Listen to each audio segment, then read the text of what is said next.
తాకట్లో ఉన్న మీ బంగారాన్ని విడిపించి ఆ రోజు ఆన్లైన్ రేటుకి కొంటాం. Sharma gold company.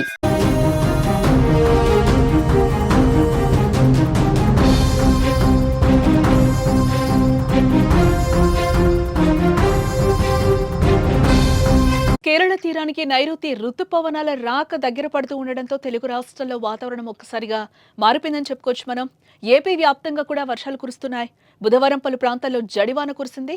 ఉమ్మడి విశాఖ వ్యాప్తంగా వర్షాలు పడ్డాయి. బుధవారం రాత్రి 7 గంటల సమయానికి అనకాపల్లి జిల్లా అచ్యుతాపురంలో 52 మిల్లీమీటర్లు, నర్సీపట్నంలో 50 మిల్లీమీటర్లు, గుంటూరు జిల్లా ఫిరంగిపురంలో 48 మిల్లీమీటర్ల వర్షపాతం నమోదైంది.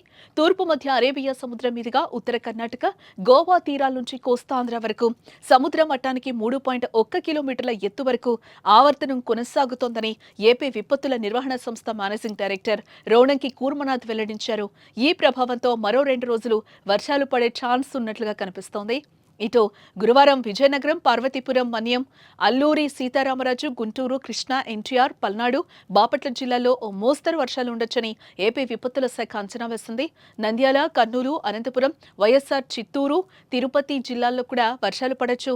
గంటకు 40 నుంచి 50 కిలోమీటర్ల వేగంతో గాలులు వీచే అవకాశం ఉన్నందున హోర్డింగ్స్, చెట్ల కింద శిథిలావస్థలో ఉన్న గోడలు, భవనాల దగ్గర నిలబడరాదని కూర్మనాథ్ సూచించారు. పిడుగులతో కూడిన భారీ వర్షాల నేపథ్యంలో ప్రజలు అప్రమత్తంగా ఉండాలని, తగిన జాగ్రత్తలు తీసుకోవాలని తెలిపారు.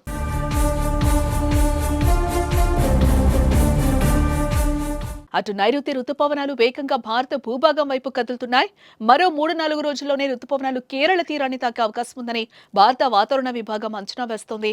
ప్రస్తుతం ఇవి దక్షిణ అరేబియా సముద్రంలోని మాల్దీవుల వరకు విస్తరించాయని ఐఎండీ స్పష్టం చేస్తోంది. ఇవి మరింత వేగంగా విస్తరించేందుకు అనుకూలమైన పరిస్థితులు నెలకొన్నట్లుగా ఐఎండీ తెలిపింది. రుతుపవనాలు ప్రస్తుతం దక్షిణ అరేబియా సముద్రం, బంగాళాఖాతంలోని కొమోరిన్, మాల్దీవుల వరకు విస్తరించినట్టుగా వెల్లడించింది. త్వరలోనే లక్షద్వీప్ వరకు ఇవి విస్తరించి కేరళ తీరాన్ని కూడా తాకే అవకాశం ఉందని ఐఎండీ స్పష్టం చేసింది.